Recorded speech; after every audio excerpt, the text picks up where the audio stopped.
Okay, so the first thing we're going to do is a mic check. Can you hear me? Hopefully you can hear me.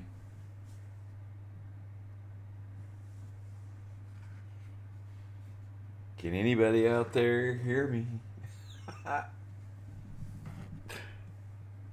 Is that our first technical difficulty?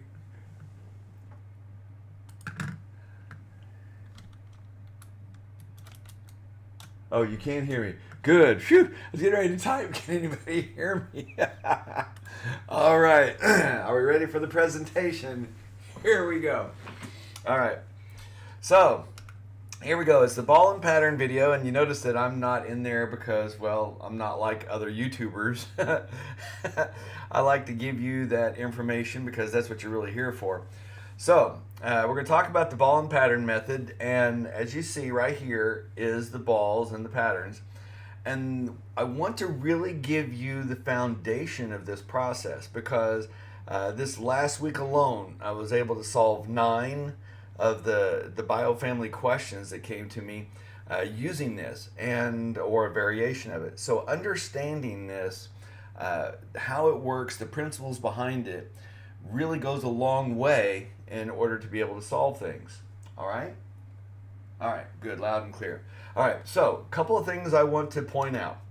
The balls in this represent nodes in your family tree, okay? All the balls here are relatives in the family tree. The arrows, wherever you see an arrow, that means you're going to divide the centimorgans by 2. Now that's real important as we go through this. Now notice on the left-hand side, that's the ancestor line. All the arrows there go up because that's your ancestors.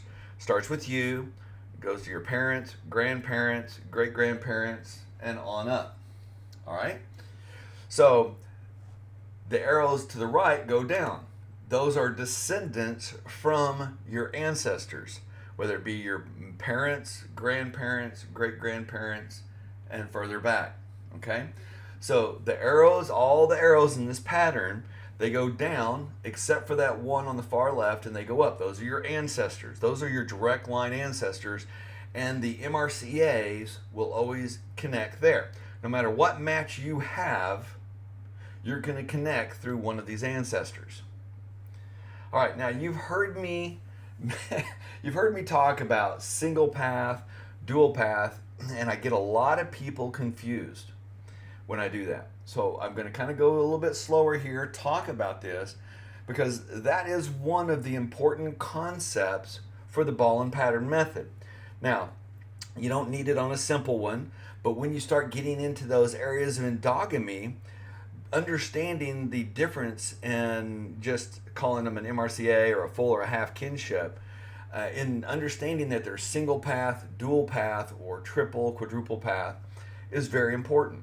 So here we have a single path. This is what we've seen most of the time, referred to it as the ball and pattern. This is a single path. Now that means that there's only one person matching at the MRCA. There's a single path between you and that DNA match. Now, typically in genealogy, we refer to this as a half kinship because you don't have both, MRCAs at, say, a grandparent or great-grandparent level. So this is single path, single MRCA, aka we refer to this as a half kinship. Now, in a dual path, you notice that here both parents show, both grandparents show, both great-grandparents, 2 great-grandparents, 3 ex-great-grandparents, because you and that DNA match both share both of these at the ancestor line level. Okay, whether it be at the grandparent, great-grandparent, you share 2, dual. So this is dual path, dual MRCA, and typically we call this a full kinship. Now this is why I've tried to get us into thinking about this a little differently. You can be a dual path to a person, to a DNA match, but only have one MRCA. All right, so here we have a dual path to this person. We have a single MRCA. We have a single great-grandparent, which is represented by the blue lines. But we have an intermarriage we have an endogamous relationship, whatever, has contributed more DNA to that same person that I also have. So you can actually have dual paths or triple paths, but have only one MRCA. And this does affect the centimorgans. Okay? And it is measurably affected. Also, here you can have a triple path, which has a dual MRCA. You go and you see from the ancestors, it's still matching at the great-grandparent, but in this case, both great-grandparents are a match to that DNA match, and there's the endogamous situation. There's 3 paths that go to this person. Now, I'm sure that I've confused all of you right here, and I understand that because endogamy gets confusing. It's a nest, and it's hard to do, and this video really isn't going to dwell into that, okay? What I want to do is I want you to be able to see the patterns. I want you to be able to look at the ball and pattern method, and I want you to be able to instantly recognize where somebody is going to be in your tree, where they're going to connect to you with a high probability simply by looking at it. Now, I've talked while this slide was up because I want you to look at it, and now I'm going to show you the patterns in it, and once I show you, you're never going to forget this. This is going to be real easy. You're going to start seeing patterns. Are we ready? All right, here we go. All right, so look at the numbers. See how they're the same going up? Look at the 212 in the middle. 212, 212, 212, 425 in the blue. The yellow is 53, and it goes up every other generation. 2 points to be made. One is going straight up. You get that same centimorgans. Also, every other generation. And that every other generation is going to be a huge clue as we go forward. Now, we're going to look at a dual MRCA situation, and it's almost exactly the same thing. You have the every other generation going straight up, but once it gets one node within the ancestor line, it connects. All right? So I know this is a little confusing, but we're going to have some detailed slides on this as we go forward. The next thing that I want to show you during the course of this presentation is how to see what's not there. Because what's not being shown to you is just as important as recognizing the patterns that you do see. Look at this. Notice that there are no numbers in between there. So if a person, and this is a single path, if they match me at, say, 850, well, there's no 850 in my single path line. That is a huge clue where they match. If they're a 212, that's a huge match. Okay, so now we're going to get into the portion of this where I start showing you how you're going to be able to tell just by the numbers. Now, what we've talked about before, that's just kind of the groundwork. We're going to go into it, we're going to explain it, and I'm pretty sure everybody's going to get it. So now what we're going to do is we're going to go to a clean slate, ball and pattern, no numbers, but with a heat map. Okay? And with this heat map, we're going to see that 90% of the time, a DNA match is going to be on one of those green dots. And about 5 to 8%, now I put 8, that's actually high, it's really more like 92, 93 down at the bottom, and 5 to 8 there. And the top 2%, it's more like 1 in 500,000. I've actually seen those cases one time, and all the time I've been doing genealogy. It's not where you want to focus your efforts, because remember, this is about trying to take a match quickly, getting the MRCA to find out where they connect to the tree so that you can extend that tree so that you can figure out your biological family. So the best way to do this is we're going to take an example number, and the example number I'm going to use is 212 centimorgan match. Okay, so you remember the pattern where the 212s went all the way up. This is the single path to somebody that has a 212 centimorgan. And now we're going to take that heat map that we talked about, we're going to lay it right on top. Okay, now important to note, there's only 2 inside the 90%, and there are none in the yellow. There's 2, they're up in the red, and we're not even going to bother with them. And you may say, why are we not going to bother with him? Unless you're extremely young, okay, teens, maybe in the 20s. that person is going to be 60 years older than you, 80 years older than you, 100 years older than you. For the average person watching this at 50 years old, somebody even 60 years older than you is not likely, much less 80 or 100. So the red is not, it's possible in rare cases, but it's not where you want to focus your efforts. So you have 2 in the green. So now we're going to look at 212 from a dual MRCA. So both of our ancestors, because that's what we're talking about, a full kinship, a half kinship. This is a half kinship connection at 212, those 2 green dots. So here's the 212, if it's going to be a full kinship or a dual, and we're going to put the heat map on top of that. Now you notice here there's only 1 in green. The 1 in green here is on our generational line. The one before was 1 above and 1 below our generational line. Okay? So when you combine these two, these are the only places a 212 really matches you realistically. Now it can be, in different spots, but it's so rare, we're not going to worry about that for now. Okay? We'll talk about that later. So, where's your MRCA? You've got 1 descendant row that has 2 green dots. That's your most likely. You've got 1 with only 1 green dot. That is the next most likely.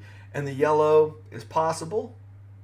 And so we'll give it number 3. And this is if you don't know their age. But you may be able to tell their age by looking at their profile picture or by having correspondence with them to find out if they're older or younger. So if they're younger than you, you know that they're going to connect to you, if they're 212, at this node. Your grandparent, their great-grandparent, because it goes up 3 from them to that intersection, goes up 2 from you. So if they're younger than you and they're a 212, you know the MRCA. Now, you see the 2 in the asterisk. Technically, you can have extra generations by having somebody being the oldest of the oldest of the oldest and another one being the youngest of the youngest of the youngest. But you have to realize that there has to be multiple generations of that in order for that to play. And something as close as 2 generations, it's very rare. I have seen it. I've seen it 1 time.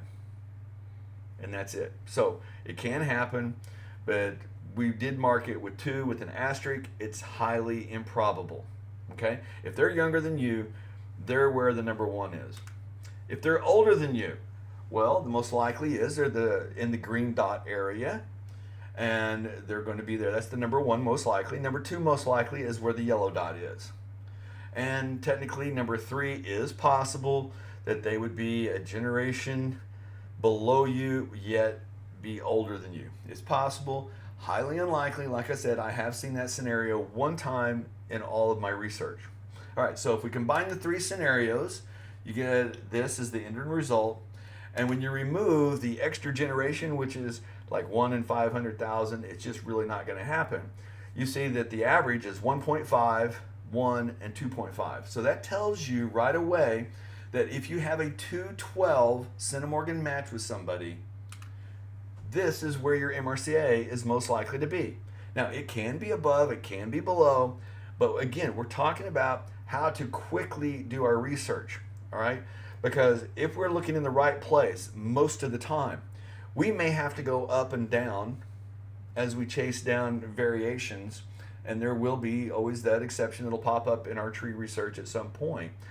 But the key is to get to the right point as quickly as you can, as often as you can, to reduce that long-term time. You can take, days and months and turn it literally into hours, okay?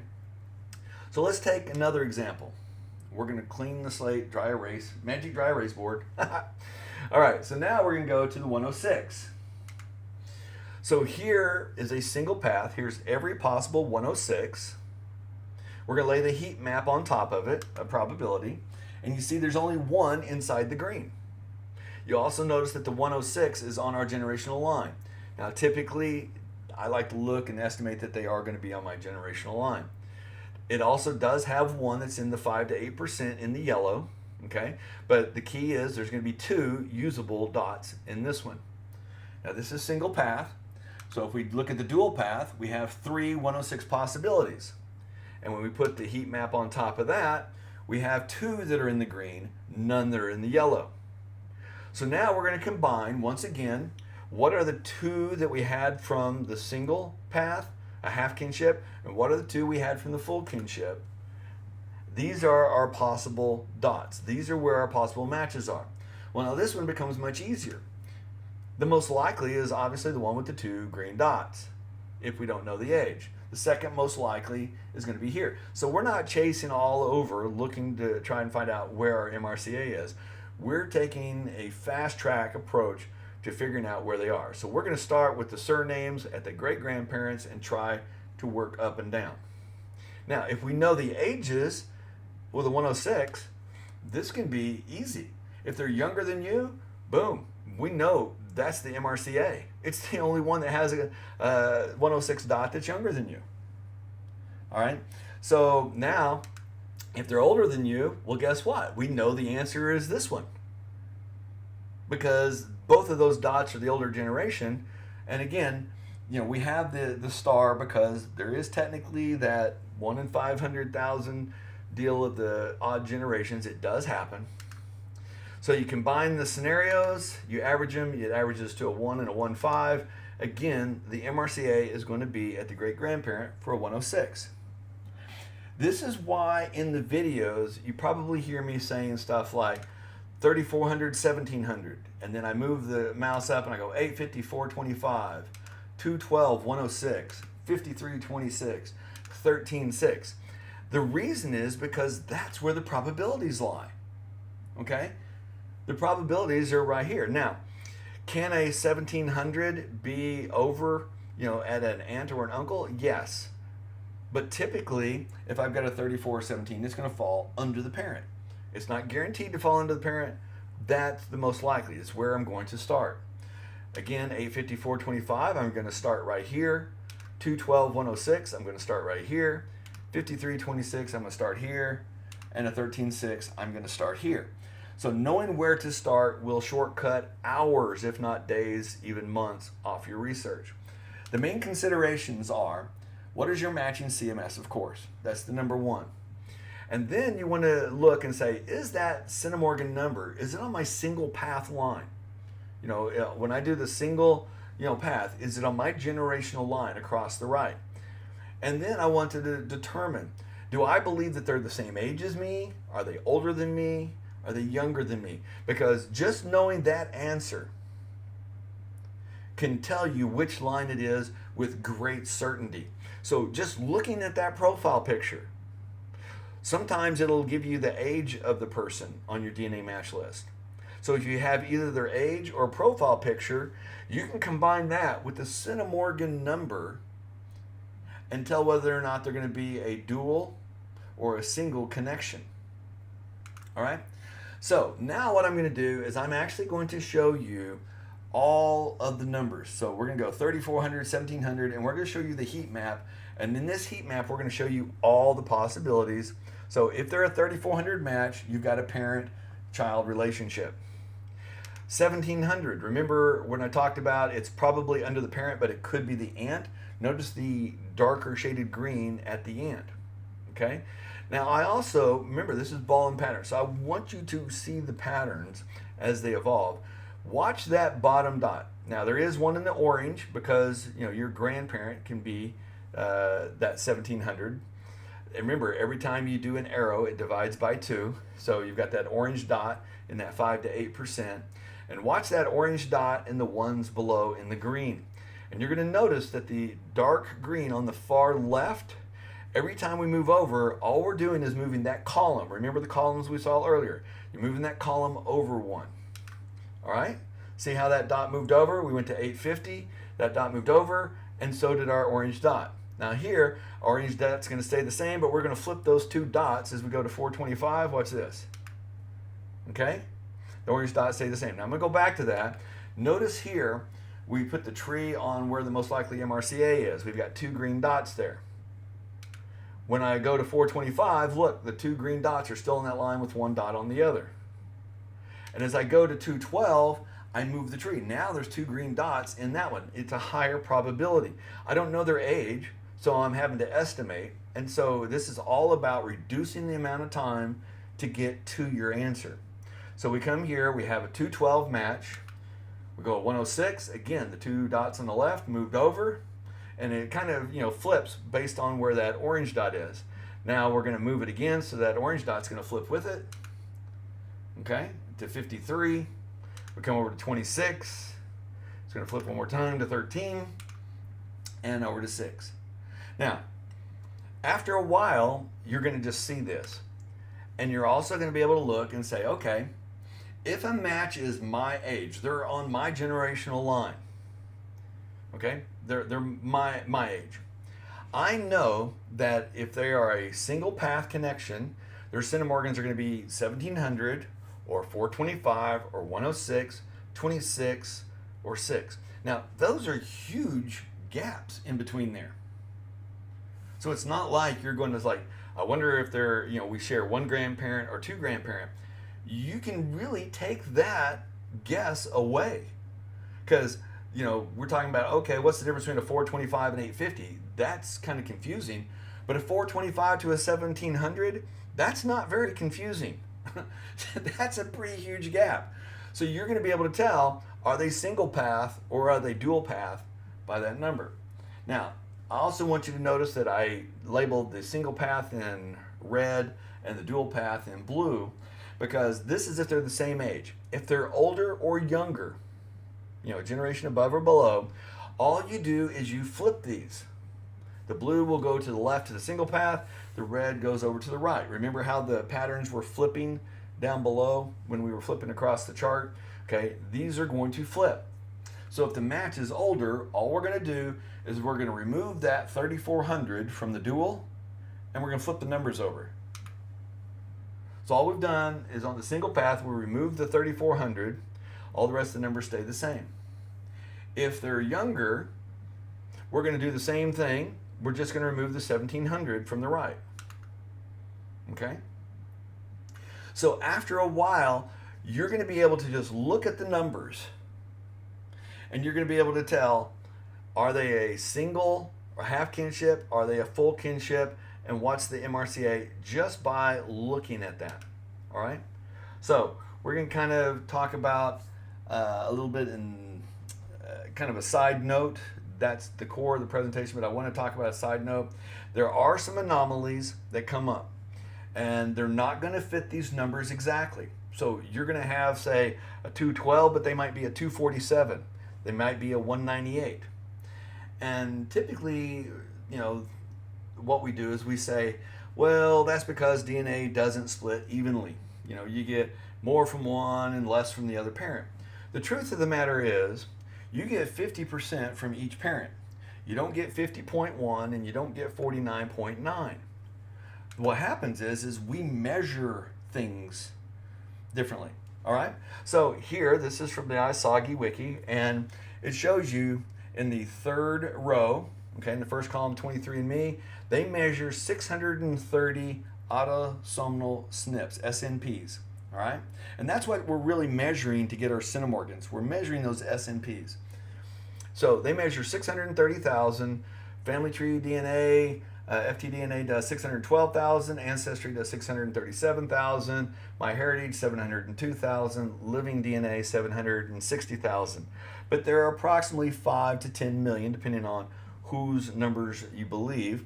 The U.S. Library of Medicine says 5 million, and another science directory says there's 10 million SNPs have been identified. We measure, when we're doing our DNA kits, we're measuring 6 to 8% of our genome. We're looking at the SNPs in a small piece. So there are variations. There was somebody that posted in the Facebook group, hey, how can our son match somebody at 47 centimorgans when this person doesn't match me or my husband, but my son matches both of us? This is how. Because what is seen by each person, what's measured, it's fairly consistent, but not always consistent. Now, to that, when it gets into the endogamy, and we see these numbers, when you get a number that's 212, I'm going to, postulate to you to say, okay, if you have somebody that's a 247, they should have been a 212. you can actually take that difference and go back into that chart and measure where the difference is. So if there's an extra 47 centimorgans, you can move them over to where that 6800 is, find where 47 is, and you can go up 1, 2, 3, 4 generations to that 53, or 5 to the other 53, or up 4 and down. And it's going to be somebody older than you because you have to have inherited it. So it's going to be one of the 2 older ones. And you can actually find where those missing centimorgans are. But we rationalize those differences by saying, well, it just doesn't come across equally. And our brain just kind of it just kind of goes that way. And I'm going to give you an example of how this works. Now, again, the presentation's mostly over, but I want to make a couple of quick points before we go into the Q&A. This is magenta. Magenta does not exist. Your brain's created it. It's your brain rationalizing what it can't conceptualize. And so when it goes into the endogamy and the extra centimorgans that go above what should be split in half, our brain conceptualizes this and blends it to the point where it says, okay, we think this is the reason. It's just randomness and we don't know. But I believe we can know. All right? So with this is the visible light spectrum. Magenta is not on it. Magenta is a combination of red at 740 and the blue over at 500 nanometers. This is for those of you who are into graphics. Red is FF0000 and blue is 0000FF. And magenta is your brain taking those two and laying them on top of each other as FF00FF. And if you take your eyes away and look back at the screen where they come together, you see the blue and the red. Sometimes you'll actually see a magenta strip. It's not there. There's no strip in between it, but you look away, you come back, and for a brief moment, your brain will see it there. And on the left, where the red is, because the wavelength, you'll actually see the corners of the magenta flop around on this. I tell you this because the magenta is an imaginary number. And our brain does it to conceptualize it. And when we're dealing with endogamy, the way we handle that situation, or we handle these centimorgans that don't match up evenly, we say, okay, well, it's because of randomness. Well, there's a lot more to it than that. Okay? So when you do that, they all have a pattern. It is measurable. We can come in here and measure it, whether it be with a single path or we measure it with a dual path. We can measure that. We can make determinations. So if we have an endogamous situation and it's different, and I'm going to give you an example. I have a real life, they're a first cousin. They're a single path first cousin. And so she matches me at 426. It's above a 425. Her daughter, ironically, matches me at 213. Almost spot on to this. Her son, which is the brother of the daughter, matches me at over 300 centimorgans. And I was like, wow, why would he match me at 300 centimorgans? So I took the difference between the 212 and the 340 or 60 or whatever he was, measured that and said, you know what? I'm going to apply his number, that difference, to this single pathing and find out where that third path is, or second path is, in his case. And I did. And by going up 5 generations and then down, because that's where it would have matched that number, I was able to say, okay, I'm going to look here. And I went to his father's side, and turns out his father at that node intersects with my mother's family tree. So I am related to my first cousins once removed by both my mother and my father, but to my first cousin only through my father. And that's where the endogamy comes into play. And that's why at the beginning I said it's really important for us to really start to conceptualize and understand single path connections, dual path connections, triple path connections, because they do add up. Now, are they going to add up perfectly? No, they're not. And the reason is, A, because we don't measure everything. It's kind of like we're saying, hey, everything's in meters, but we're using a yardstick, or maybe we're using a foot-long ruler. And so we don't get all the information all the time. We move it around and we're getting different pieces of it.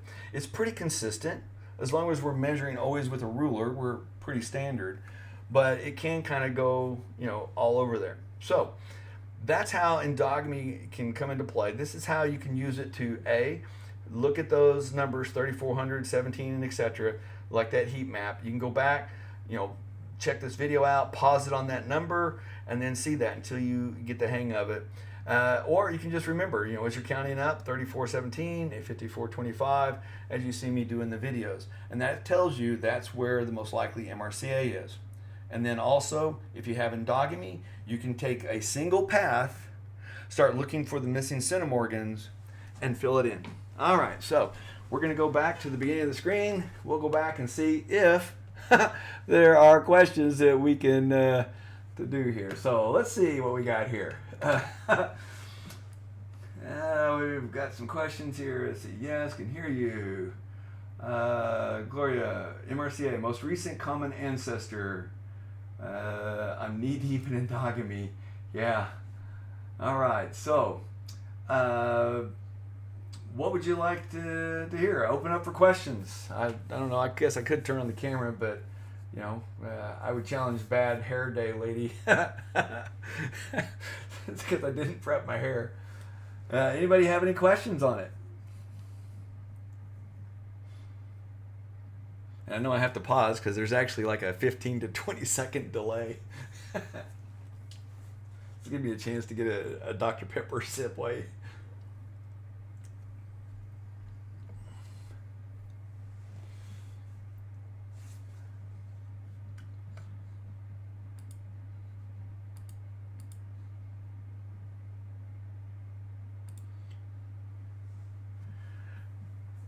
Okay, 161 on endogamy. Let's come up here.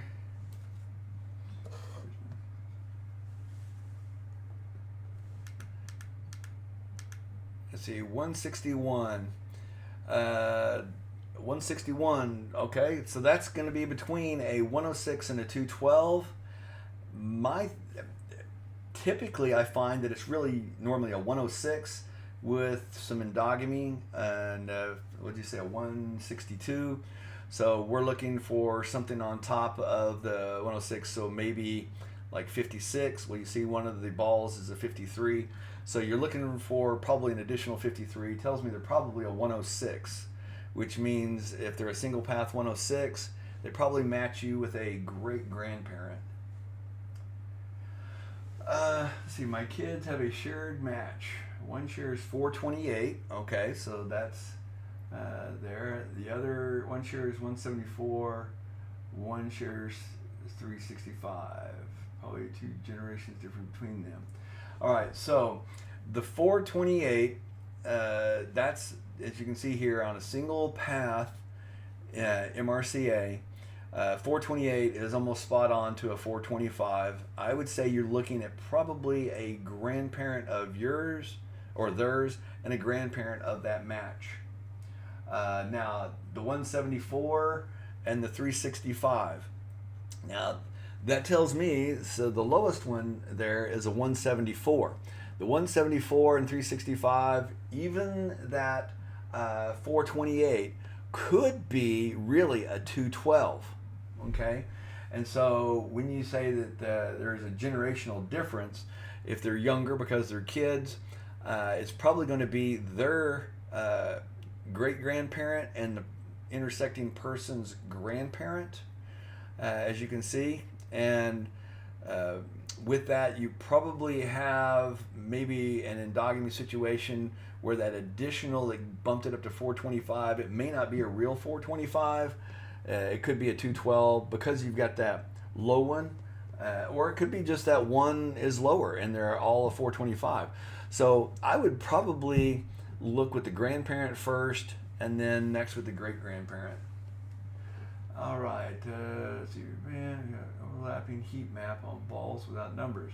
Okay, so what you do is, I typically say, and this is for G2, I typically go to the lower number and then figure that there's probably an endogamy situation giving me that additional number.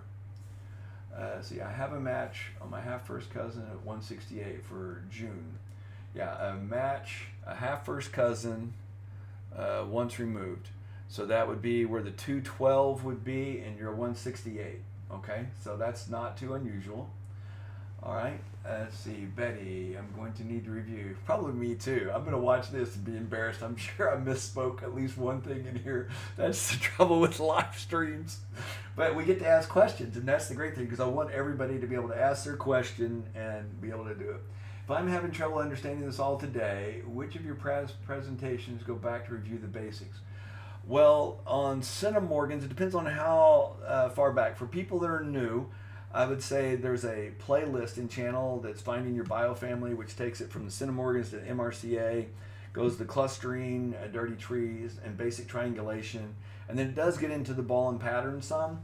And then I would do that and then come back to this one. That's how I do it. I'd watch that playlist, Finding Biofamily. Catherine Largent, I have a first cousin match at 706 that is adopted. He's related on my mom's side, but a note about that is my great-grandparents were second cousins. All right, so now I want to point this out. I'm glad you asked that, Catherine, because I think one of the biggest things that confuses people when you have endogamy is that people are like, oh, well, because there's intermarriages, my centimorgans are going to be all off. Your centimorgans, whether you're using ball and pattern or verifying, the ranges over on the DNA Painter website with the shared centimorgan tool, will fall within ranges. Okay, you're not going to be outside the range because there is the division, and it only takes a couple of generations for that difference to be pretty small. It's going to be noticeably passed on, but the variation is still going to fall within the ranges. So you're still going to be able to find where they're at. So if you have a first cousin match at 706, okay, and so 706 is a first cousin, and on a dual MRCA. So let's take this over to dual MRCA. Here's a first cousin. It's at the 850, and it's you got a 706. Now, if they're a first cousin once removed, then that'd be 425. That's maybe, and it could be 425 this way, but it sounds to me like you've got a first cousin here. The fact that they don't know, what I would do is say to figure out how you're related, you're going to be looking at your grandparents. You're going to take those 4 surnames, and then what you're going to do with them on their DNA match is they're going to cluster their matches, and then they're going to look at the trees for those matches, and you're going to want to see if you find these 4 grandparent surnames that are in your tree. And you're going to find, eventually you're going to find some overlap. Now, if you can't find it right there, and again, that's where you should look first, but if you don't find it there, go up to your great-grandparents, get those 8 surnames, which is really just 4 more than what you had before, add 4 more surnames into the, to the mix, and see if the trees have those surnames. And you're going to start finding some overlap, okay, unless both of you were adopted.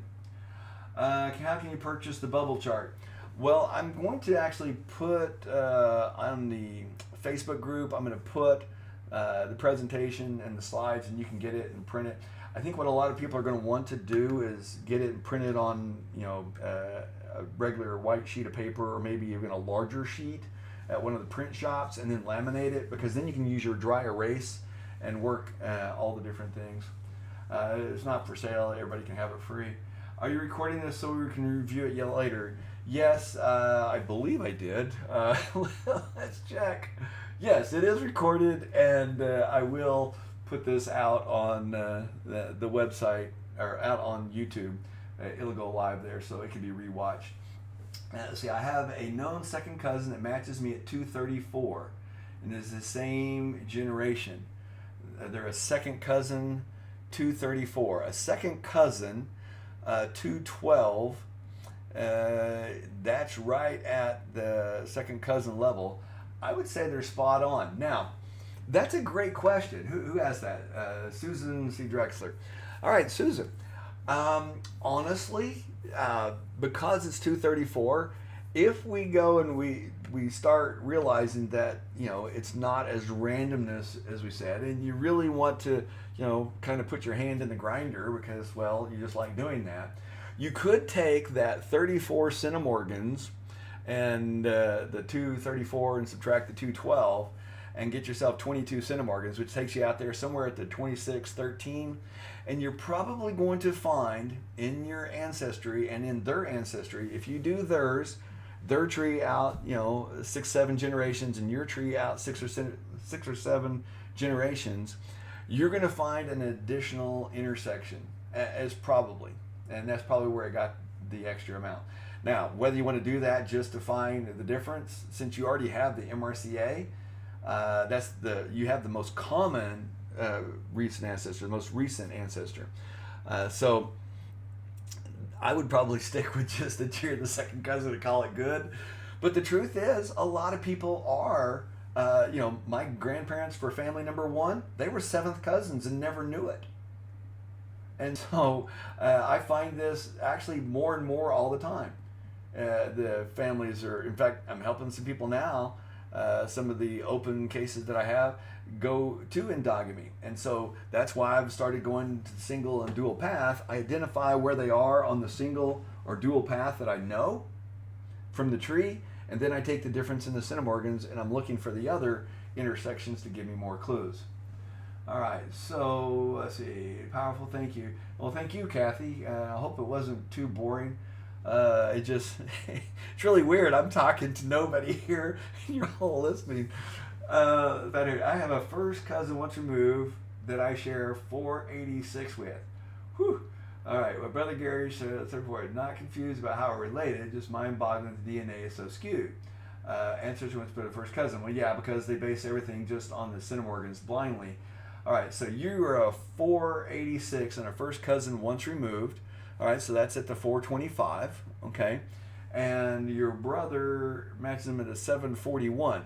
All right, since you're a 425 or right near the 425, that's actually just like what happened before in the example that I gave with my first cousins and my first cousin once removed over on, my half kinship side. You've got the exact same thing going here, but on a dual kinship side.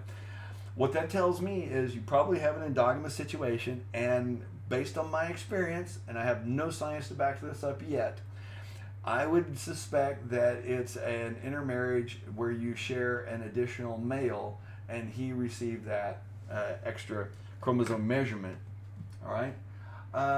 Can you do a visual on centimorgans of 325? Well, 325, okay, so 325 is going to be either a 212 with, something unusual, maybe an endogamous situation at some point, or it's going to be a low 425. Again, it can be either one. So you're probably going to want to look, at both of those. And so treat it as if it were two different numbers. Treat it as a 212, treat it as a 425. And so when you look over the patterns, let's go to the pattern of the, I'm scrolling up the page here. Let's go to the numbers here. The heat map for 425. 425, and then we're going to go to the 212. 425. Okay, so for 425, we're looking at my grandparent, their great-grandparent, and for 212, we're looking for both of our great-grandparents. So for that, so if I was doing a visual on both of those, what I would tell you is look at their tree, work their tree, not yours, work their tree, and find their great-grandparent. And that person, those great-grandparents, are going to match you at either a grandparent of yours or great-grandparent of yours. Okay? But you're most likely going to match through their great-grandparent because that's the 212, that's the 425. Now notice, the balls, how they move over. Okay? Regardless of which one it is, two of those kinships are the same. See the green? Okay? The only thing we're doing is we're changing that one dot. And that one dot is the one on my generation between the 412, 425 and 212, whether I go to the right, single path, or dual path. All right? So that's what I would do, Mary, for if I had a 325. And I would probably start, honestly, with the 212 because it's more likely to be a strong 212. It could be a weak 425. that's really one of those numbers right in the middle. And so when I get something that's high like that, noticeably high, then I tend to look and think that there may be an intermarriage at play. But it could be simply a drop off, simply because, like I said, we're only measuring 6 to 8% of that genome, and it could be it just didn't show up through the like process. All right, so let's see. Clarification. Am I half 212, another 228, 8 siblings? I know my half family. Okay. My 162 endogamy when clustering. Do I include everyone, both mom and dad side? Yeah, when you're trying to find endogamy to a person, and so I'm going to give you an example. Somebody that I'm helping, they match this person's father, and they match them at about 500 to the father, and they match this person to about 200 and something. But it was a little bit odd, in the 500s. That's not a 425. And so when I went to doing this, I said, okay, I need to find this third path. This is why I keep saying we need to do single, dual, triple pathing, and instead of this full half kinship, we need to understand the pathings. And I subtracted out the difference in the centimorgans and went looking for an intermarriage. And I found out that this DNA match, the person I'm helping matches her father at the 500 centimorgans, but the father of this person also matches his wife's father at 400 centimorgans, which is why there was that extra 100 centimorgans passed down to the daughter that comes through on the other side. And so both of these come down through the father's side in this case.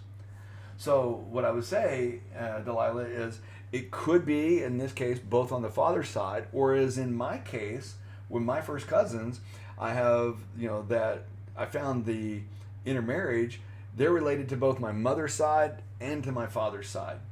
And the way you can tell which side of the family to look at is look at those clusters, and you typically have a guesstimate on if somebody's on the mother's side or father's side by now if you've done clustering for very long. And so you can say, okay, does this person match on both sides? If they're not a recognizable match on both sides, that means that they're probably under that 20 centimorgan threshold on that side. All right, and so to keep it all on one side. Let's see. It will be grandparent level. Got it. Thank you. All right, great, June. Not boring at all. A little confusing. Yeah, this is a very confusing one. That's why I wanted to do this with a live stream where I can do Q&A. And this is to Amanda. So yeah, it is very confusing, but it's also very powerful. I mean, literally 9. Can you imagine? We're all looking and researching, and imagine trying to find bio parents and how difficult it is when there's no clues out there. And to be able to resolve 9 of those in a single week, and honestly, it was because of this, because again, this isn't 100%. Everything in the DNA is an estimation because we're only measuring a percentage, and therefore, it is an estimate. But because we're always using a ruler, it's a pretty good estimate. And so, as in this picture that's up on the screen for 212, where that tree is, that's the most common. But you see that there is a orange dot that's one level above, that's in the 5 to 8%. And you also see there's a green dot that's down below. So it can be in either one of the two other ones. It's just where the tree is, that's where you want to focus your efforts first. And 90% of the time, you're going to get your answer looking there. If you don't, I would go to where the next green dot is before I went to the orange dot. Let's see. 869, 18-year age gap, half aunt or first cousin. My first inclination off the top of my head is to say that there are a half aunt or uncle. Or, yes, DNA Painter shows 99% half aunt. Yeah, I have an 850 centimorgan, or actually maybe I think it's 849 centimorgan, and turned out she was my half aunt. No, she's actually right at 850 because I couldn't figure out what it was. I thought, oh man, this person's a first cousin, and I kept trying to figure it out, and her sister talked to me, and turned out the sister was my full aunt. They're half sisters, so ironic world. What about large differences in first cousins with different fathers? First cousins with different fathers. Well, that's going to be the single path, dual path. Let's go back up to, I think I got that slide at the beginning. Forgive me for going all the way back. All right, so first cousins here, you've got, this is a single path, that's a 425. And if they're a dual path and they're first cousins, that's an 850. Okay, so it's going to, there should be, between a full and a half, should be double the number, or 1/2 if you're going downwards the other way. I have several double second cousins, and some who are second cousins 5 ways. Does that impact centimorgan match? This is to Greg. Let's see, hold on, let me make sure. What about large difference in first cousin? Okay, so that was, I don't know how to say that name, Karatika. So the first cousins, that's what it was, the 850, 425. It should be half or double, depending on which way you look at it. So to Greg, I have double second cousins and also some who are cousins in 5 ways. Does it impact centimorgans? Well, this is a great question, and it's one on the endogamy. Yes, it does impact centimorgans, but not as much as what people would, think.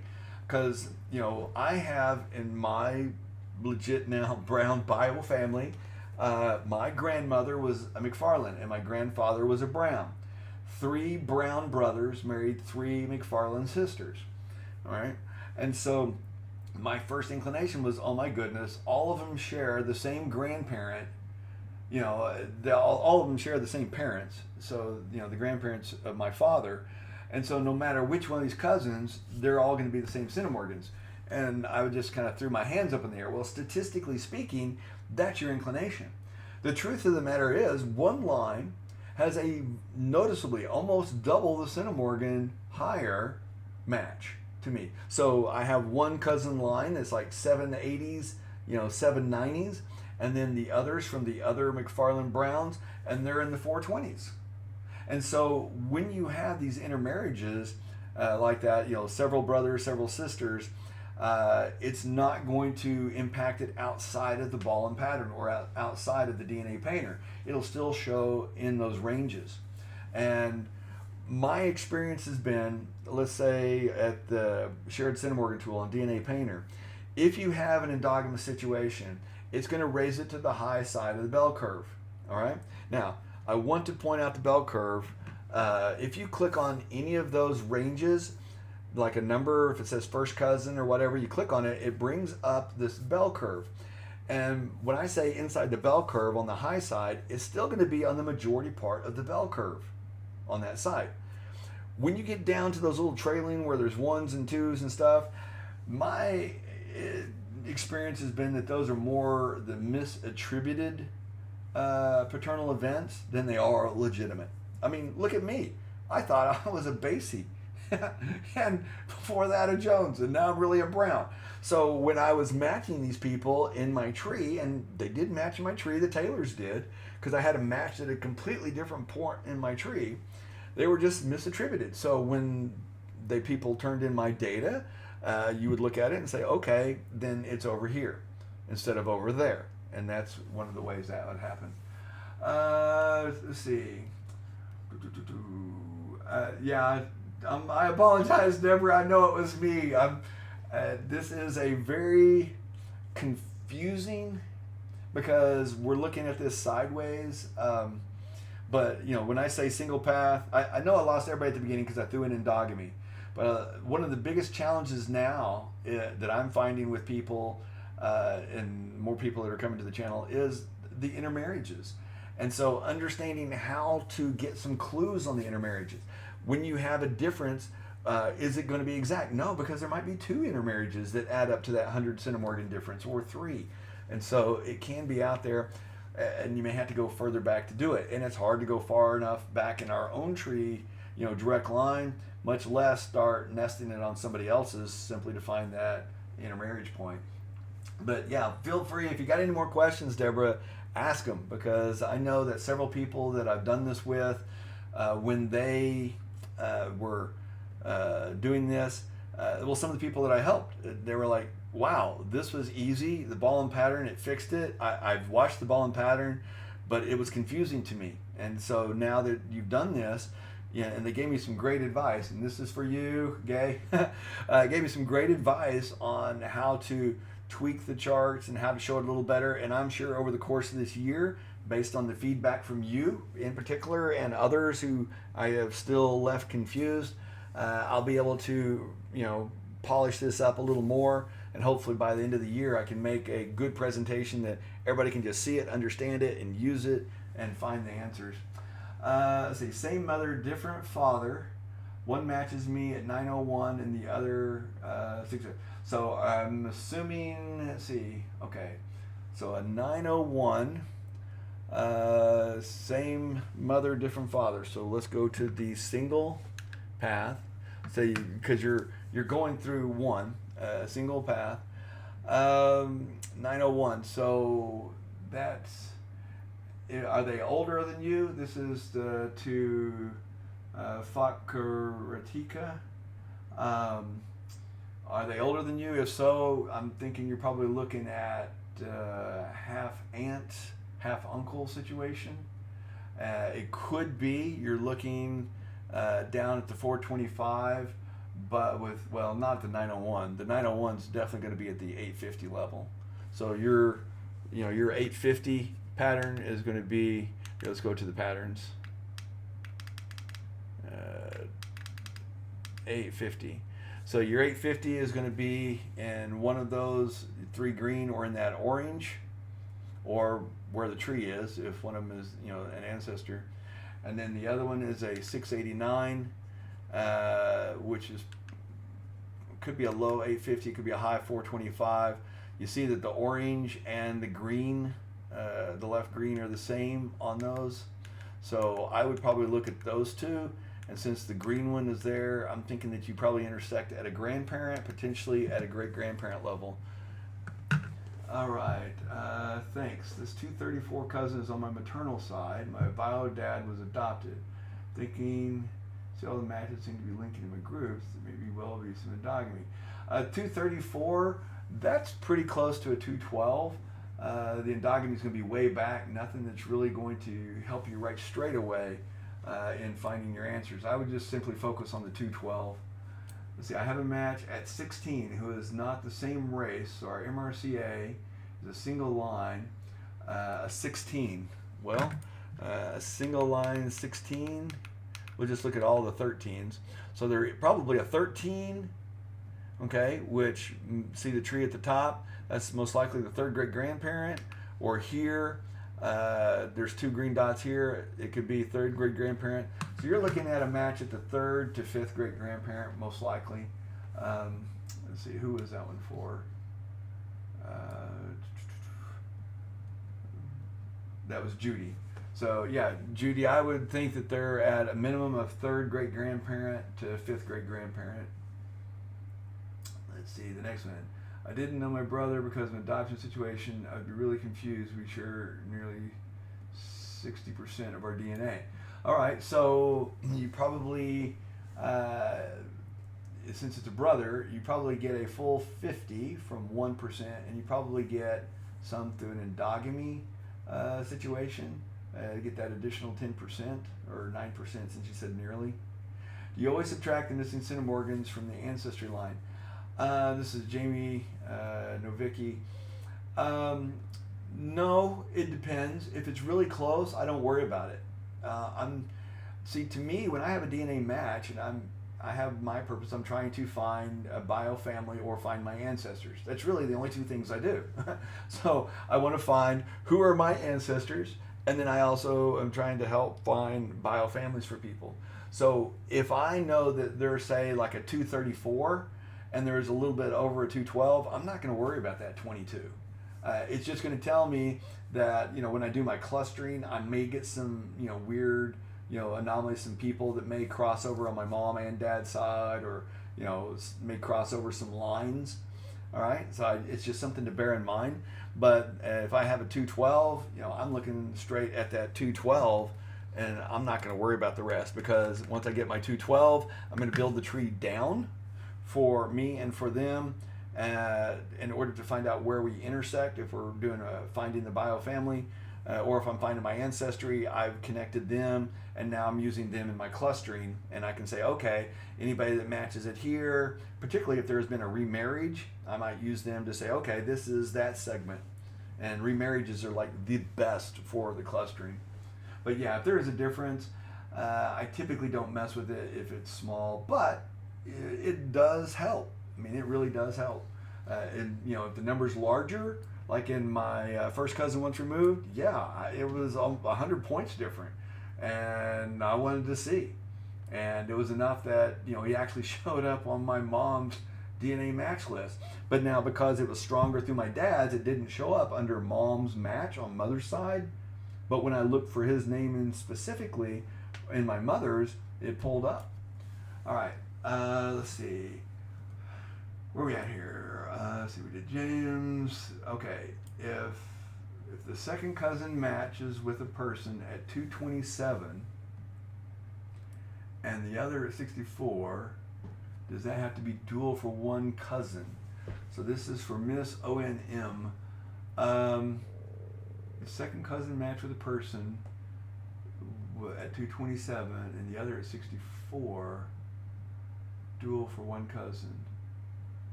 Well, the 227 or the 212, let's see. Come up here. We get back to the main chart. All right, so 212 for the single. Okay, so a 212 is going to be older. They're going to be at the great-grandparent, younger at the grandparent, or if it's a single, it's going to be at the great-grandparent level. So what was the question there? I'm trying to understand it. And the other's at 64. That's probably the child of the 227. So I don't know what your situation is. I really don't understand your question. This is Miss ONM. It sounds like you're asking me if one person's a 227 and the other's a 64. It looks to me like you've got a 212 and that 64 is really a 106. Mary Stillwell, thank you. June, I broke through a challenge line. Happy dance. Really? Just by watching this, June? Really? Wow. Good job, June. Party time. Happy dance. Good job. Gay, thanks. Thank you. You gave me a lot of information to polish these slides up. I'm sure that I'm due there. Okay. Oh, fat chronic. Sorry, I had to be difficult. No, let's see. Older, one younger. Let me go back to your question up above. Single person. Okay, so one's older, one's younger. Okay, so yeah, one's going to be at the 825 line, the other maybe at the 425 with endogamy, or if they're a younger generation altogether. I don't know. I'm still kind of confused on the question, so you might just email that one to me and I'll do my best to answer you. Delilah, my 278 endogamy is my mom's fifth cousin. But strong review, at 278, she's not a fifth cousin. That's just a fact, okay? So this is Delilah Divya. 278 is like a 212 with an endogamy. And so at 212, you can see that's really at the second cousin level, but with more. Now, she may be your mom's fifth cousin, but if you know that she's your fifth cousin on your mom's side, that means that she's probably a fifth cousin would be, let's see, third, fourth, fifth. A fifth cousin match is going to be down at the 8 or 13 centimorgan. And so when you take that off of that 278, you're going to get down to the 212. So you've got a match on the other side that's at the 212 level. She is a 106. I think that she's probably a 212 with 50 centimorgans through endogamy. That would be my guess, Delilah. Jamie Novicki, my closest cousin on my unknown father's side is 274. How do I know where to find them in this line? None of my cousins match any of these numbers. All right, so a 274, again, I would estimate that you're probably, you're closer to 212 than a 425. So again, Jamie, this is about getting to the right place as quickly as possible, and researching in there. Now you may have to go up one generation because they may be one number away, but again, we want to target there. So in a 212, let's go back to our 212s. Whoops, wrong page. Let's go back to the 212s. All right, in the 212s, you see where the greens are. So if yours, let's look at yours, you have a 274, which is probably a 212. Your most likely connection is your great-grandparent and their great-grandparent. This is for Jamie and Vicky.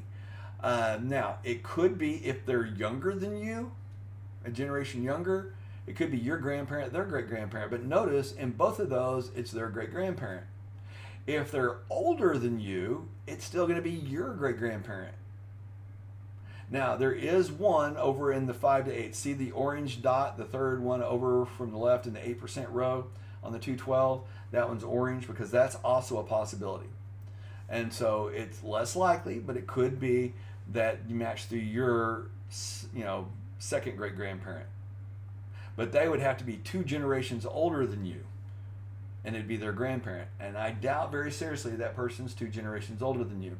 So if they're a generation older than you, then you match through your great-grandparent. If they're your generation, you probably match through your great-grandparent. If they're younger than you, you match through their great-grandparent, your grandparent. I hope that helps. All right. Amanda, another one shares a match with my kid, 329, 367, and 390. What is the most likely? Well, if I only heard the 329, that's really, that's to me almost like a 212 with an extra. But when you tell me a 390, then that's I'm more inclined to be a 425, but not quite to 425. So again, that's 212, 425 range. It could be either one. Let's see, Delilah, more like 212-66. Yes, that's right. That's exactly right. Now, the numbers are not going to be perfect again because of the way we measure. We measure percentages of it. It could be 230 on moms and 20 on dads, or 220 on dads and the rest on moms. It could be any variation there. But yeah, when you add those up, you should get to that. But when you tell me that you've identified in the tree a 5th cousin match through the mom's side, that's a pretty small, you're out there at the 8 to no more than 12 typically centimorgan range, and so that affects it very little. So yeah, you've got a 212 on your dad's side, which again, like we have in this one that's pulled up right now, most likely your great-grandparent, their great-grandparent, if they're the same age. If they're older than you, still your great-grandparent. If they're younger than you, their great-grandparent. All right, so let's see. Sorry, my question was, my second cousin and I are trying to figure out how much we match another person. My cousin matches them at 227. I match them at 64. Which number is right, or is there endogamy? All right, so how much do you match your cousin by? You say your cousin. Is it first cousin? Are you a full first cousin, half first cousin? What's your match to this cousin that you're sharing? And are you single or dual? And that's the MSONM. Jamie and Vicky, older, yes, thank you. Okay. HDI Sandman. 3 matches, 330 to 354. I know their connection, but no tree beyond the parents. All 3 are first generation Americans. Look at the 212. When you have them in the middle, it's a 212 or 425 because it can be an unmeasured drop off.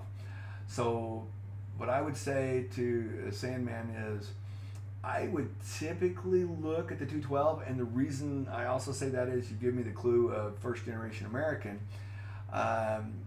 Communities before they came here and even after they came here, there were a lot of intermarriages. So it could be very likely that you have a strong 212. But those are high enough. They could be 425s, but I would definitely look at the 212 first. So if I'm looking at 212, and here's our thing, 212 is right here, and there's 425.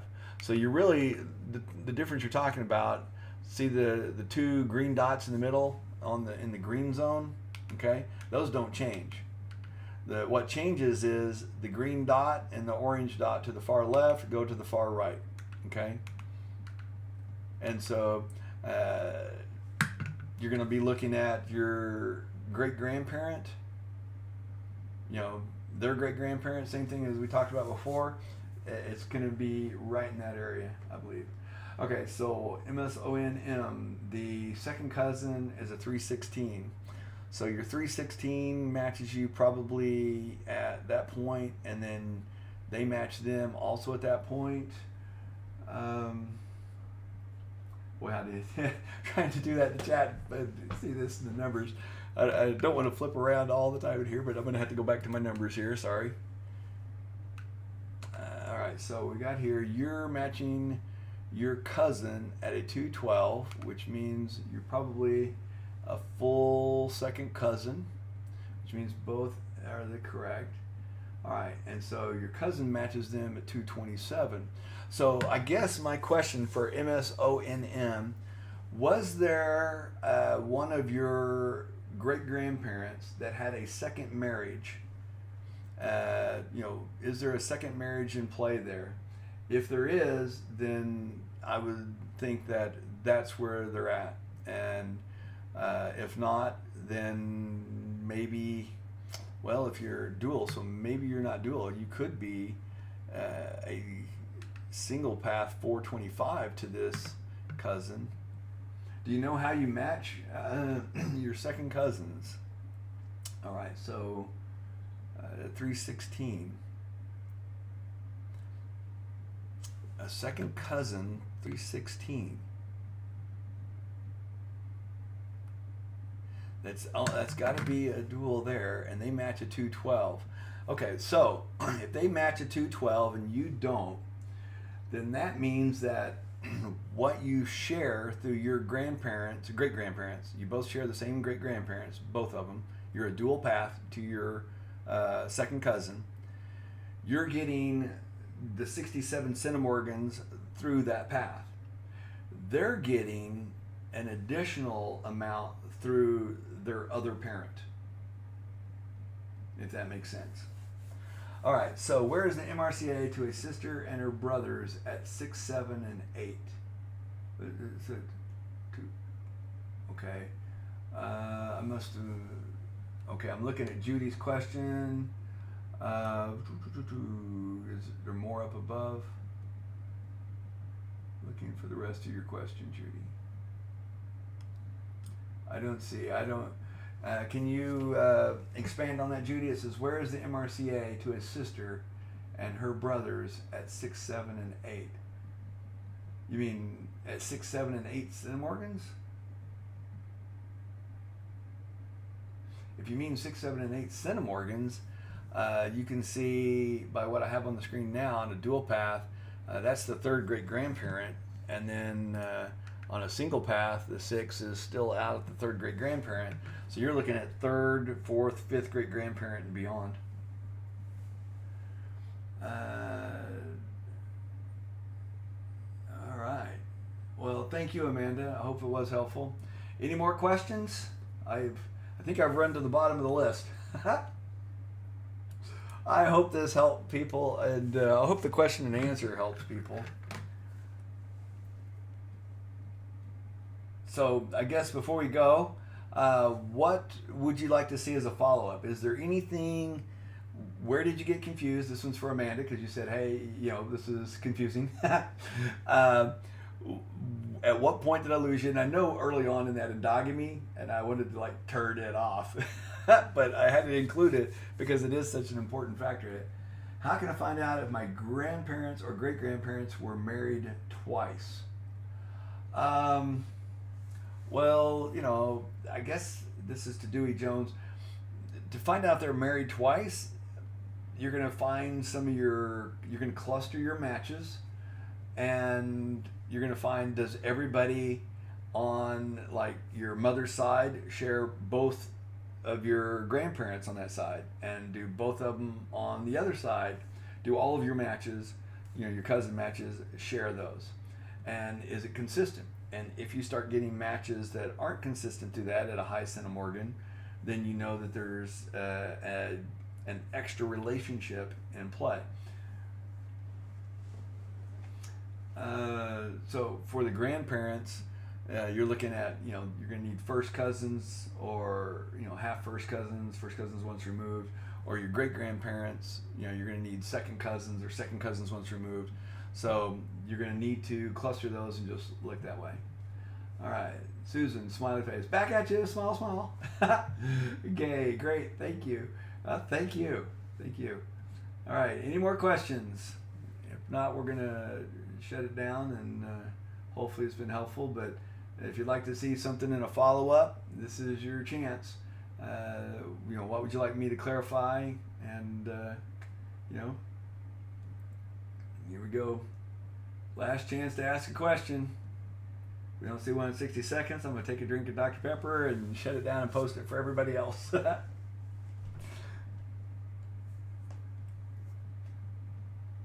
know there's a 20-second delay, so I guess I'm going to wait 80 seconds. I'm going to take my Dr. Pepper now. Which videos cover clustering on 23 FTD DNA and MyHeritage? Flo, thank you. For Gay, I don't think there is one. I haven't really done one on theirs. You actually have to take it off their site and do it with the leads method. None of those sites actually have their own groupings. MyHeritage has the auto clustering, which you have to manually then keep track of in a spreadsheet. You might as well just do the leads method. Dewey, thank you. Would you do a video explaining this? Let's see. It's from Married Twice. Okay, and I'll see what I can do there. It's really an extrapolation off the clustering. I'm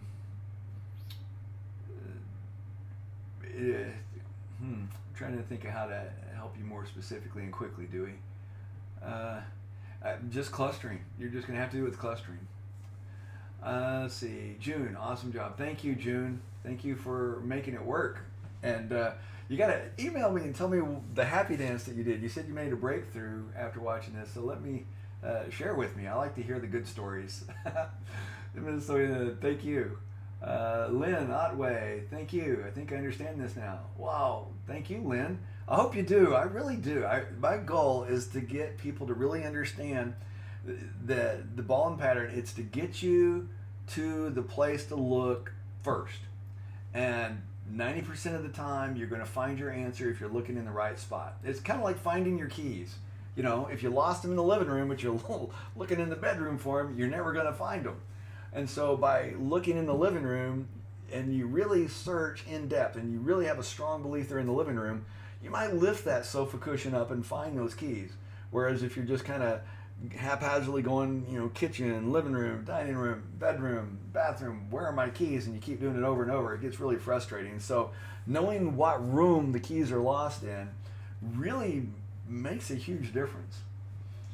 Let's see, with numbers on the balls on all sides, I may get into the ballpark. Or I may have confused it because I flipped through them a bunch. I imagine this video is going to get rewatched and paused a few times. 268 single path. I share with a great grandparent. She is younger, so my great grandparent. So a 268. That's probably going to be a 212. So let's look, Delilah. 212. Let's go. Well, we did the 212 example, but I want to bring up the slide for 212.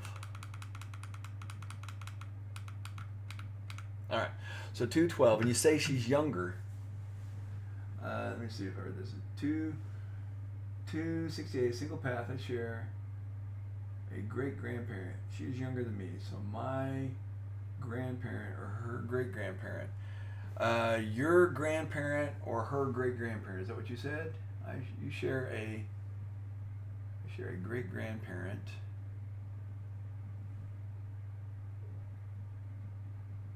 Yes, that's right. You're spot on, Delilah. So as you see here, if she's younger, you see the green dot on the bottom row. That's the younger row. And so if she's there when we were doing our example, and actually I'm going to take this one back to that example page because it really, let's see, we did the 212. Okay, here was the 212s. Okay, and we said if she's younger, this is the age unknown, if she's younger than you. So this is a 212 if she's younger than you. So you're going to connect through your grandparent through their great grandparent if they're a 212. Now, if they're an extremely low 425, of course it's going to be the one above. But if they're a 212 and they're a generation younger than you, their great grandparent is going to match your line. So you're going to be looking at your grandparent names and their great grandparent names to intersect. The odds are 90+% that they're going to match to your grandparent and their great grandparent if they're indeed at the 212 level and they're a generation younger than you. Now, the only exception to that rule is if you have that really, you see the asterisk. There is a number 2 with an asterisk, which is there. And you see that the other one, the yellow, isn't even a consideration. But those are the only, the 212 levels. And so they're going to match you like this. Lars, thanks a lot. Yay. Delilah, they match your grandparent, their great grandparent.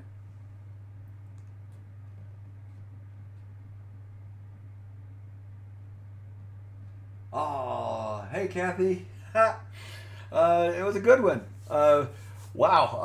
I wish you had been here because some of your research has inspired pieces of this. So, yay, Delilah. Yay, got it. That's fantastic. Sorry I haven't got back to your last email. Yes, I was trying to prep for this. And also, honestly, I laid some of this information as I was preparing for this. It clicked in my head, and we were able to just iron about 9 off the board this week. It was great. 1,046 centimorgans, 17 years older, most likely a first cousin or a half aunt. Woo! Okay. It could be either. It could be either one of those with an endogamy situation. Endogamy. That's the wrong word. It can be a non biologically related there. It could be that they're related to the other spouse at a descending portion of the tree. So an intermarriage. It's kind of a loose term, endogamy. But yeah, they could be a high 850. 1,046 is such an anomaly low. I don't see that being in the 1,700 range on the low. It could be. It's technically there, but yeah, I would definitely say probably a half aunt or a full first cousin that's strong. Although in my experience, that's a pretty darn strong first cousin. All right. Let's see. I share. Thanks, Judy. Thank you, Greg. I take it I'm the white, so who's my immediate right beneath my parents? I take it I'm the white. Okay, I don't know how to answer that, Dewey. I take it I'm the white, so who to my immediate right beneath my parents? Oh, okay, so that would be a sibling. And that would be either a full or a half, depending on whether it was a single or dual. So to go back to the beginning, whoops, not all the way to the beginning. All right, so a single path, the person to the right, that's a half sibling under your parent, and then this would be a full sibling, or like I like to say, single path or dual path. All right, Larry, it works. I found it. My great-grand, his second great-grand, another happy dance. Wow. All right, another ball and pattern victory for today. Great. Awesome presentation, Larry. We'll have to watch again and pause many times to make some breakthroughs. You rock. You too, Denise. You rock too. Everybody that's here rocked. Oh,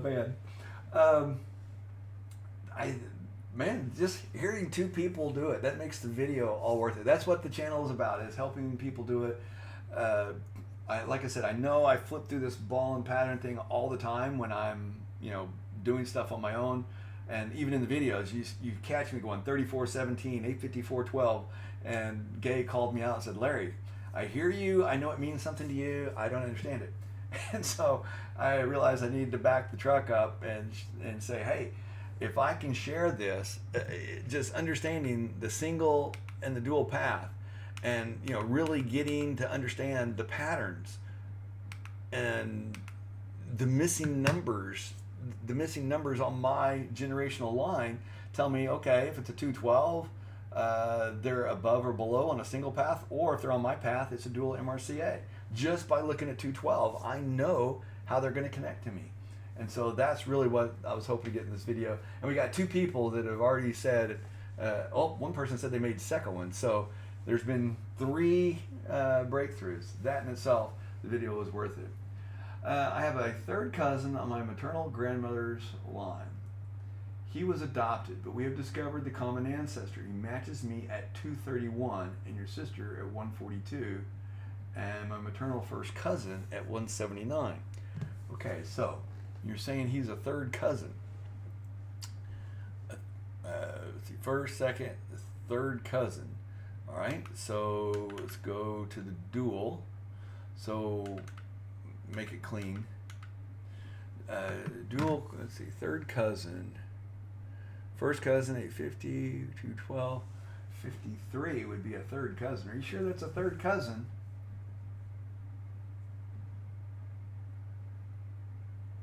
He's matching you at 231. That's more like a second cousin. Your sister at 142. That's probably still at that great-grandparent intersection. Put a link to your earlier ball and pattern videos. Let me see if I can find those. The way to find any of the videos in channel, if you go to the channel itself, you can do a search on the channel.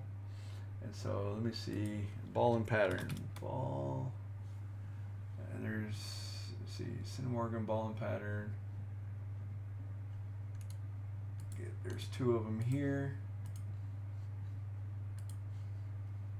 All right, getting these. There's 1. And then, let's see, which one did I post there?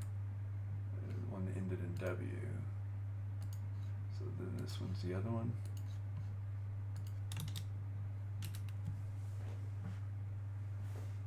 All right, Lynn, congrats. Good. Well, I'm glad, and that's why I wanted to do the video, is help clear it up, because I know, even though I've done a couple of videos on the ball and pattern before, they confuse a lot of people. Could we have another relationship connection to a known ancestor? If they're a third cousin to you and they're matching you that high, then the answer isn't could you, the answer is yes. So I hope that helps Kathy, because as you can see, even if I go dual path, even if are you saying that in this third cousin, do you share 2 common ancestors with them at the MRCA level, or 1, Kathy? Thank you, Debbie. Thanks for coming by. Where would my aunt and uncle fit in here? Your aunt and uncle, well, the one that I have up on the screen right now is a full kinship. So your aunt, you would go up to your parent, up to your grandparent, which is 3,400, then to the 17, and then you'd go down the descendant line from your grandparent to your aunt or uncle. So a full aunt or uncle would be roughly 17. Mine is 1606, if that tells you anything. All right. And now my half aunt, if I do in a single line, Okay, my aunt, who's my full aunt's half sister, again here you go up 34 to the 1700 node and down to the 850. My half aunt matches me literally at 850. So yeah, Kathy C, as you see here, to match it a third cousin, you would have to, at the 1700 at your grandparents, that's a first cousin. At the 850 and down to the 106, that's your second, cousin for a single path. And even if you were to double the DNA for having a dual MRCA, that's a 212 there. If you go up to the third cousin level, that's a 53 at a dual. And at a single, that's a 26. So with that high of a centimorgan, they're not matching you at that distance. There's another, that's not the most recent common ancestor. You may have found a common ancestor, but there's another one that's more recent. Okay, if that makes any sense. All right, any more questions?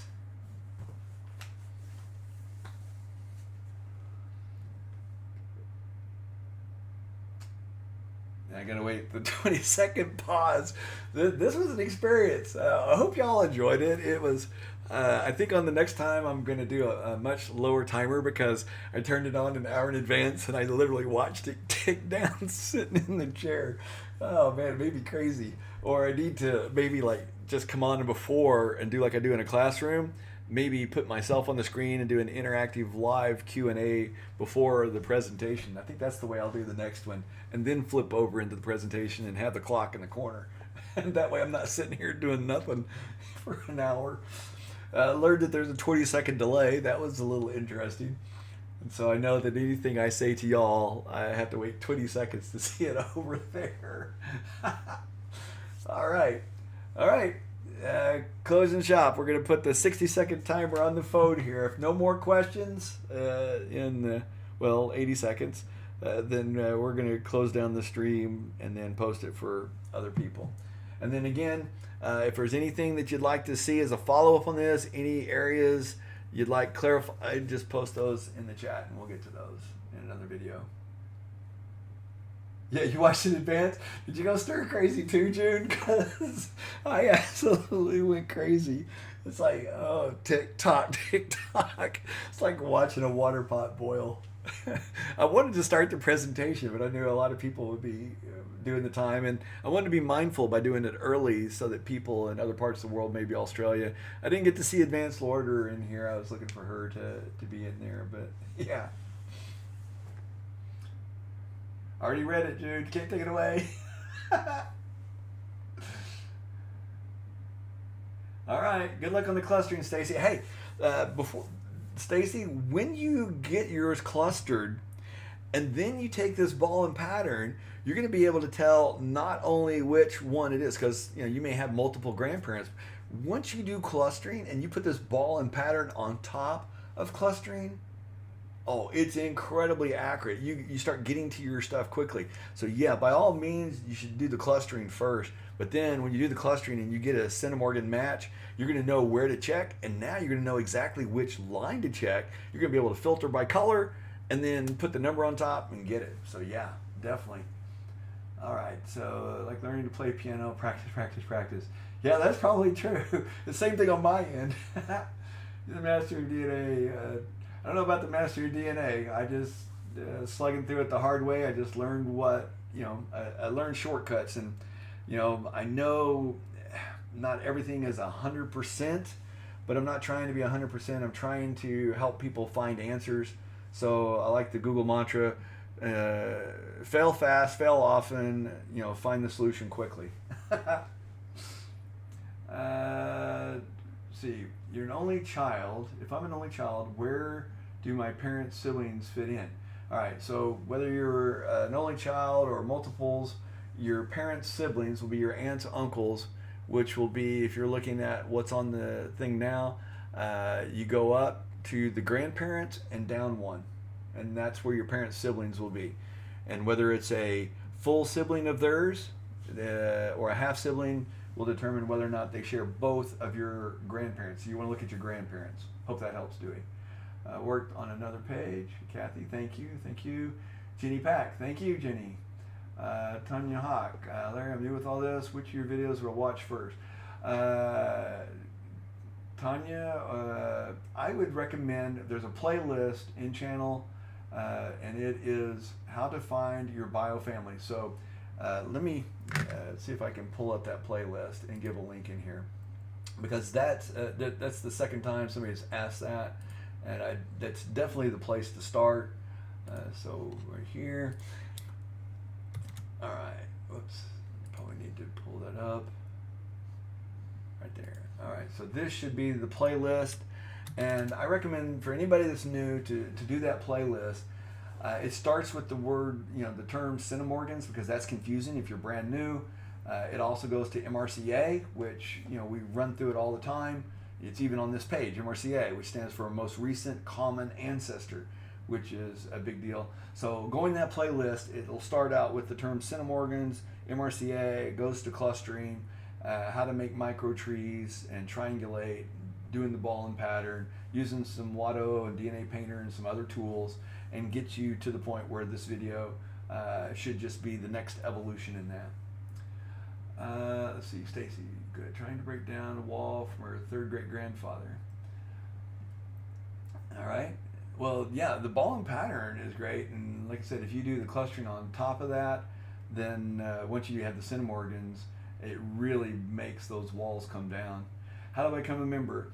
On any of the videos, if you're watching this on your computer, down below it should have a join button, and if you are on a phone, unfortunately I've been told that it doesn't show up on a phone. You'll actually have to do it on a computer and a browser. Watch any of my videos, and below any of the videos where it has subscribe or like and bell notifications like that, there's another button that says join, and you just click join and then pick a level.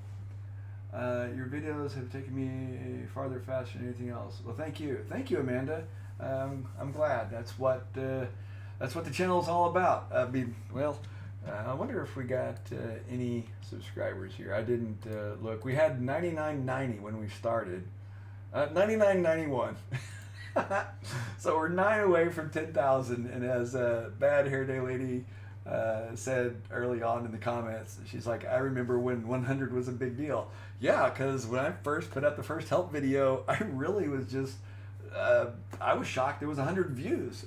Then when it had 100 subscribers, we did a happy dance, and I mouthed off and said if we ever get 1,000, I'd buy DNA kits and give them away. And we got 1,000 subscribers, I had to give away 2 kits out of my own pocket. So there's 10,000 here. But I'll say this: if I hit 100,000, I'll give away a large television. If I hit 100,000 subscribers, so there you have it.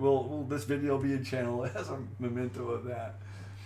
Let's see. Thank you. You'll be seeing me from now on. Thanks for your generosity, and thank you, Tanya. And thanks to everybody. That's it. We're going to wrap it up. I don't see any more questions coming in. If you think of something else, leave it in the comments. I'll post this video up, and you can just leave them in the comments under the video. And other people, I'm sure, will watch this and have the same questions as you. So don't hesitate. That's what this is all about, is trying to make this where it helps you. Thank you all for coming. I appreciate it. The first ever. Hopefully it wasn't too bad. I can't wait to see this on the website on YouTube myself, just to see how it sounded. And we'll talk to y'all later. Oh, thank you, Susan. Said, can you piece my tree together instead of TV? Piece me together instead of TV. Oh. We're going to get back to you, Delilah. It's going to be reasonably soon. Just, lots of irons. All right. Thank you. I'm still struggling to try my hand at this again. Well, Sonny, if you're still here and if you've got a question on it, you're the reason I did this as a live stream, so that you can ask a question. So let me see if you got any specific questions, Sonny. I'll stay here to answer your question.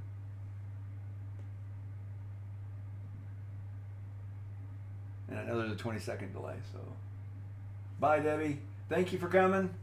Thank all y'all. Oh, I'm sorry, Red Hen. Well, I am going to be checking. Okay, no questions yet. All right. So, Red Hen, just I'll post this up on the site as quickly as I can, and then after you watch it, ask your questions, and I'll ask them there, and you can too, Sonny. Thank you all. Take care, and now we're going to see if my technical expertise, I can figure out how to turn this off. Thank you, Sonny. Goodbye, all.